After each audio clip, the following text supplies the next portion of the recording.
Hi, and welcome back to Deep Six Wrestling. I'm your host, Just Pat, and as you can see, there's a bit of a change here. Everything's gone. The posters are gone off the wall. The camera's a bit moved right now, and this I'm confirming this is a temporary setup. Next week, things will be back to normal, or I'm in the moving process, so everything's kind of out of here right now. But wanted to get this video out. Didn't want to delay it and break schedule. I've been really good about that. And so this is 5 matches to watch, and we will continue here even in this kind of stressful time. But this is a series where I take a look at 5 matches from across the world of pro wrestling that happened this past week and give you my personal recommendations, with the only rule being that there can only be 1 match per show. That being said, be sure to subscribe to Deep Six Wrestling. Hit the subscribe button down below, leave a like on the video, and leave a comment of your favorite matches that happened this past week. I'll be sure to reply to them and give you, you'll hear my thoughts right now, but I'll be sure to reply to any comments on the video. And, I'm looking forward to seeing if anybody has any specific matches that differentiate from what I have to say. So with that all being said, let's get into this week's video of 5 matches to watch. Kicking things off this week, we have the SixPack Challenge for the #1 contendership to the Cruiserweight Championship at SummerSlam from this week's 205 Live, which saw Ariya Daivari, Kalisto, Oni Lorcan, Tony Nese, Jack Gallagher, and Akira Tozawa face off against each other. That's a lot of people to try and remember without notes, but these guys had a really good match. 205 has been on a really hot run of main events for the past, I guess this makes it 4 or 5 weeks. There was Gallagher versus Gable, Gulak versus Isaiah Scott, Drake Maverick versus Mike Kanellis, and then this week, so 4 weeks. And yeah, this was another really hot one. It was probably the least I enjoyed out of those 4, but it was still really, really good. And, I try not to spoil matches here, but if I can, but this kind of one needs to be spoiled to talk about it. So, Oni Lorcan, most people know he won, and he's facing Drew Gulak, most likely on the kickoff show for SummerSlam this Sunday. And it's a match I'm looking forward to, but, I really don't want Oni to win. I want him to win the title at some point, just not right now. I think Gulak's reign is too important to just, cut off too short. I think he really needs to hold this for a while. Honestly, I would probably say the Survivor Series or the Royal Rumble in 2020 would probably be my pick for how long he needs to hold this. Then he can drop it, but I really think Gulak needs a good run to solidify the belt again. We had Murphy, who had a great run. We had Tony Nese, transitional champion, and then we have Gulak now, who needs another really good run. And as a 205 Live original, I really think it's important that he gets his long run with the title. So I'm hoping that happens. Gulak's 2019 has been absolutely insane this year, so I'm really hoping he gets to keep the title on Sunday. And just Oni Lorcan again, I really think he deserves a title shot or title reign at some point. But I don't think now's the time. But he did have a really good showing in this match, as did really everybody. Even guys like Ariya Daivari, who some people don't like. I really think that he kind of shines in these big matches. He had a match with Oni Lorcan that was, I think it was just a no DQ or a street fight, probably a month or 2 ago. And I thought he really, really came across super talented there. And it was probably my favorite Ariya Daivari match since he showed up in the Cruiserweight division. And I really thought that him and Oni clicked. So if Oni ever wins the championship, or if Daivari ever wins the championship, I really hope they go back to that feud, because I think they have great chemistry, and I really would like to see that. And earlier in the show, they also teased Daivari breaking up the Lucha House Party to get Lince Dorado to join him.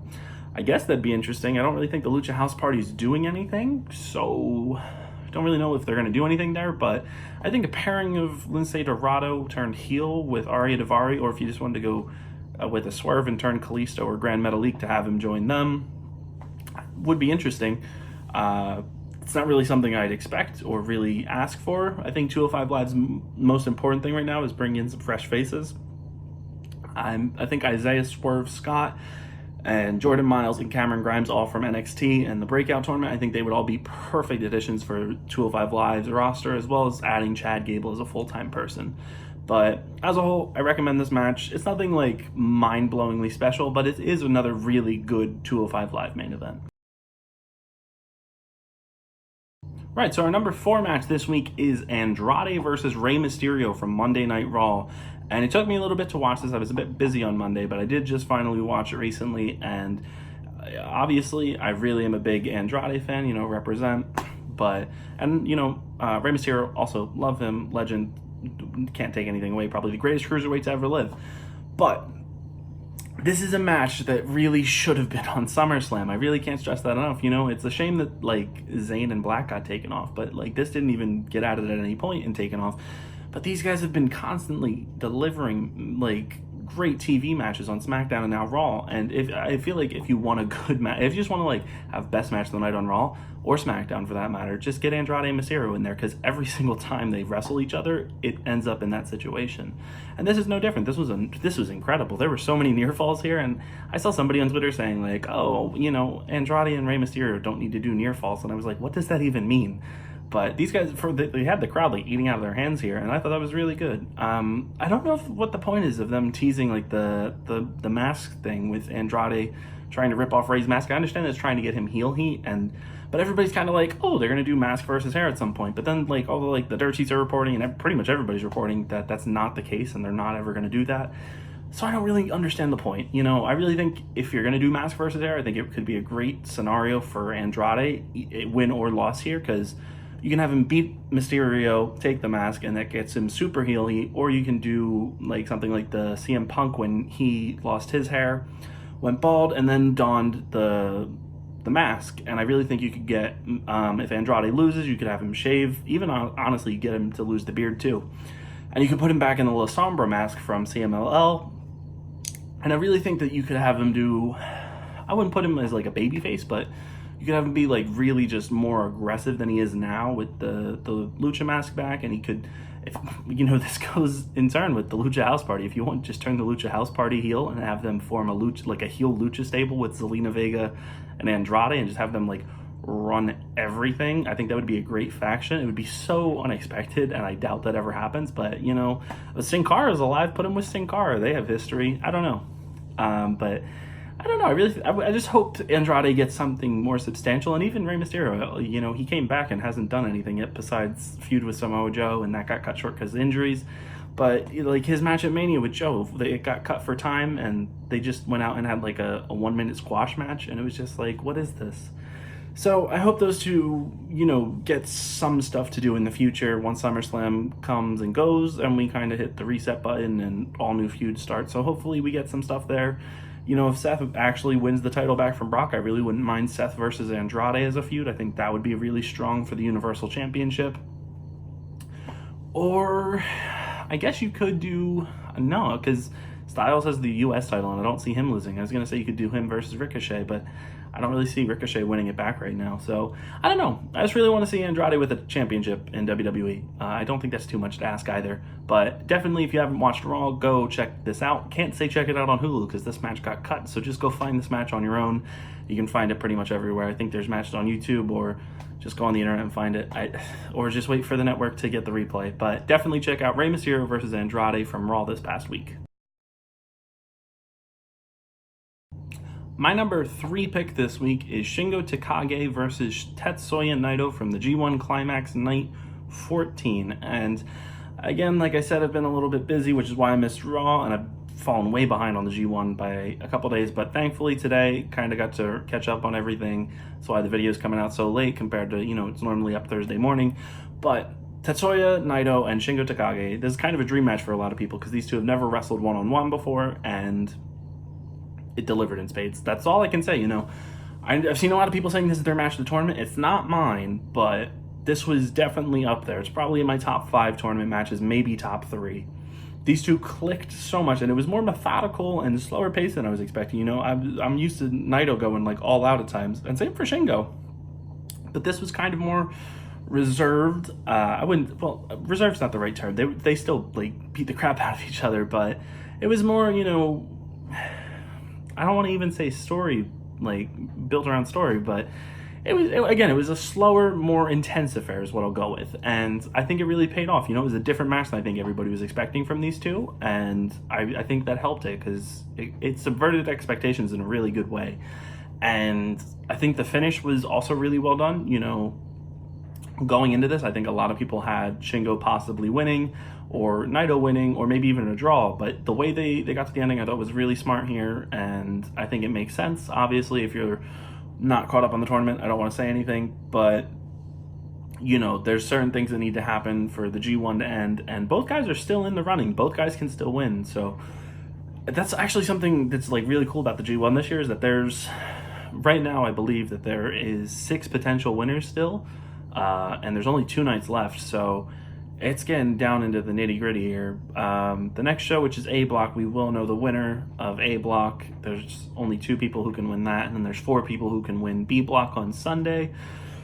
That show is going to be pretty intense. And then finals on Monday morning. So it's going to be an interesting next couple of days if you're a G1 Climax fan, or just a New Japan fan, or, you know, just a wrestling fan. Again, this weekend's pretty packed for wrestling stuff with TakeOver, G1 Climax, SummerSlam, and I'm sure there's a bunch of indie shows going on in Toronto and elsewhere. So if you're a wrestling fan, it's a really good time to be alive right now.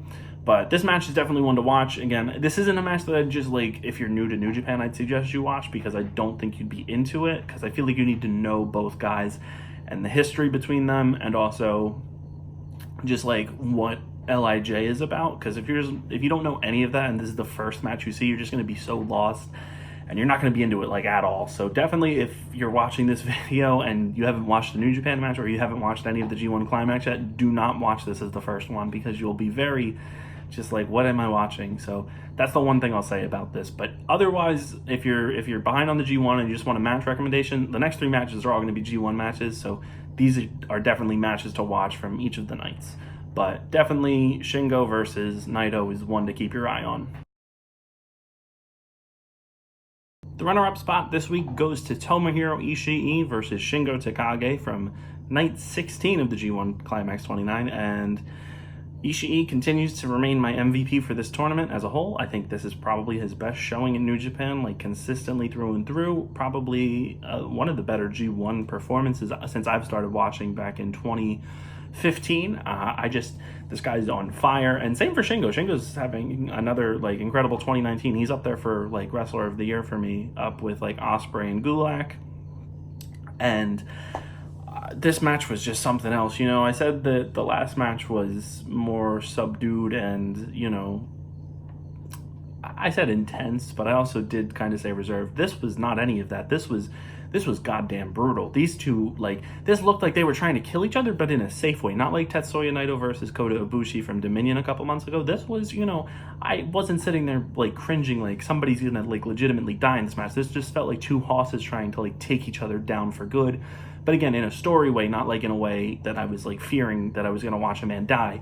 But this match is, if this is the first New Japan match you want to watch and you just want to see what this is kind of about, I feel like the next 2 matches, this one and number 1 this week, are definitely good matches to do so.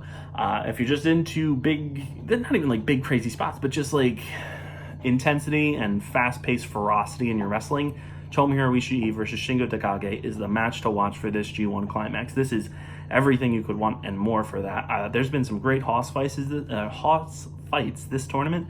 This is probably the best one. These two just absolutely deliver. I just finished watching this before this video, and I was so in it for the entirety. They just kept bringing it to each other and trading shots, and then just getting up from each other's moves and kicking out at like one, and it was 2 guys that, you know, give no excuse my language, give no shits, and they just wanted to beat the ever-living hell out of each other. And it really just came across as that way. It didn't come off as fake or fantasy. And, you know, I know that, like, sometimes people are like, oh, wrestling's too, like, choreographed. This didn't feel choreographed. This just felt like a fight. And so I really think that kind of helped solidify it and elevate it above some of the other matches that you might see this year. And you don't need to know any real story going into this. You just need to know that these are 2 guys who are like brutal hitters, and their strikes are deadly. You know, Ishii's got the throat chops that he does that are always brutal, and Shingo's got some crazy strikes too. You know, I didn't really catch on to that until the start of the G1, but in love with both guys right now. They're both killing it this entire G1, and Shingo back in the Best of the Super Juniors as well. So this is definitely a match to watch. If you've never seen New Japan, I really recommend you go check out this match. New Japan World's really cheap, so, you know, if you can spare some money, go buy it for a month, you know, and go watch this match, or find it for free. I can't control you, but this is definitely one of my favorite matches of the tournament for sure, and that's why it's on my number 2 this week.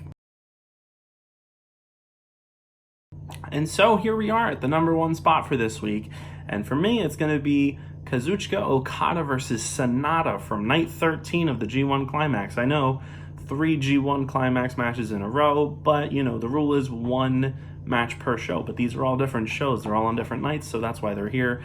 And this is potentially my match of the tournament. These guys, you know, I originally sat down to watch this one, and I wasn't too into it like the first time I watched it. I didn't watch it fully through. I kind of just like stopped 10 minutes in, and then I came back 2 days later, and I knew what I was watching, and I got into it. I understood it, and I digested it, and I loved every second of it. These two had such a gripping match here.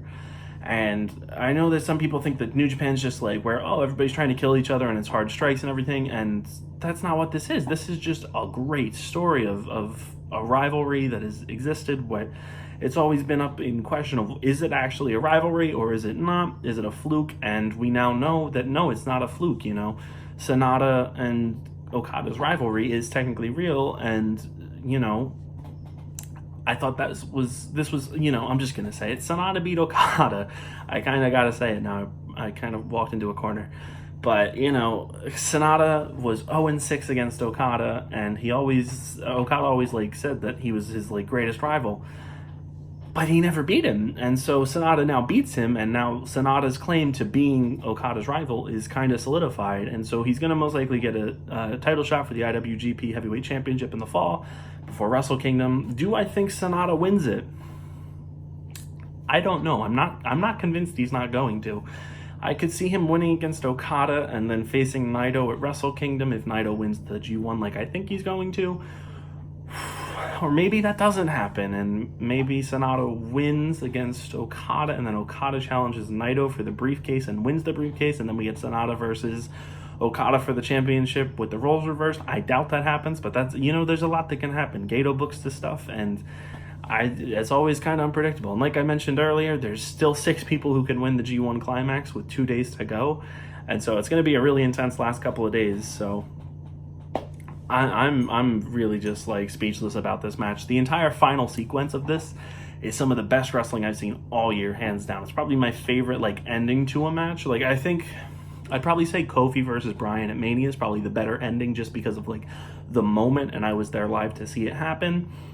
But in terms of like the actual wrestling, I'd probably say this has it. It was like they kept going for like the time limit, and correct me if I'm wrong in the comments, but I think it ended with like 30 seconds to go or like 20 seconds to go when Sonata hit the Muto moonsault and got the pin. But it was so gripping and it had me on the edge of my seat. I was like, oh my God, what is it? It felt like we were getting a time limit draw. It was very similar to Darby Allin versus Cody Rhodes from Fyter Fest, where they went for the time limit draw and they kept it had you on the edge of the seat right at the end of the match. And I really like that. I really think time limit draws, when used effectively, can really add to the story of the match and like the overall match quality itself. So this is definitely something that was elevated by having a time limit there. And major props to Sonata and Okada. You know, Okada is obviously praised for being one of the best wrestlers in the world, if not the best. And Sonata has always been a guy who people claim to be impressed by, but sometimes he doesn't deliver. And this tournament, you know, he's been kind of hit or miss. And now there's rumors.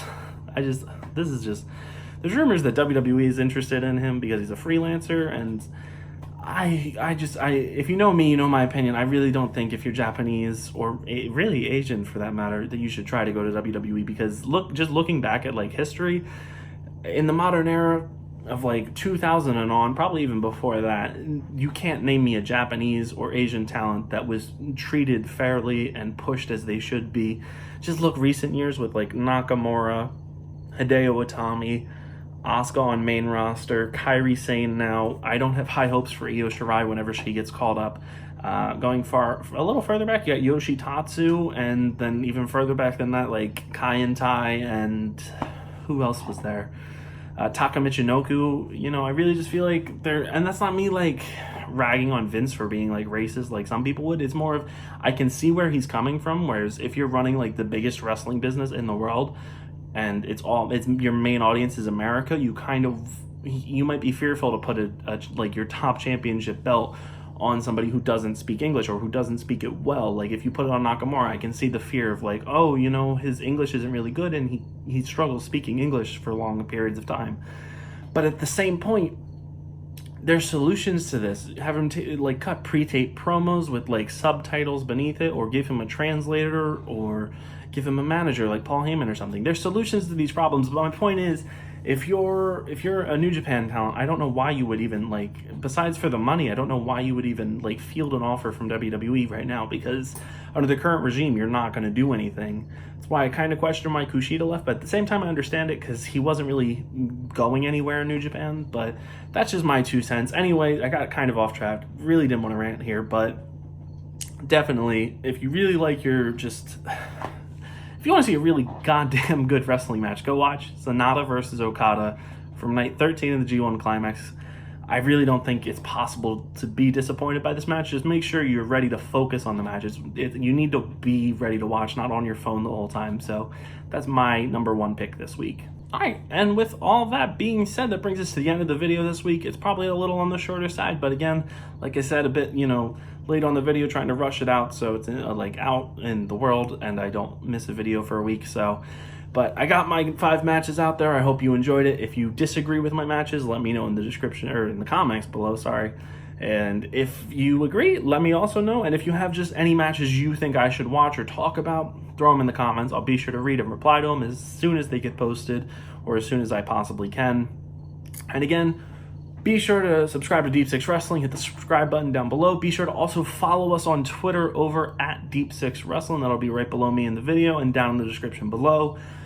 We're also doing a big SummerSlam contest. Not really big, but we always do predictions and punishments. And for SummerSlam, we're opening it up to the public. We're going to have predictions that you can fill out. And if you beat us in the predictions, or I'm still a bit confused on how it's working, but basically, if you come in first place in the predictions, since we're Deep Six Wrestling, we're going to give you $6. So, if you want to win a free $6, all you got to do is head over to our Twitter, and you'll be able to find the predictions sheet Friday. It'll be Friday, probably in the afternoon. Just again, if you follow us on Twitter, you'll see it. We'll be sure to post it a couple times just so everybody gets it. But yeah, that's about it for this week's video.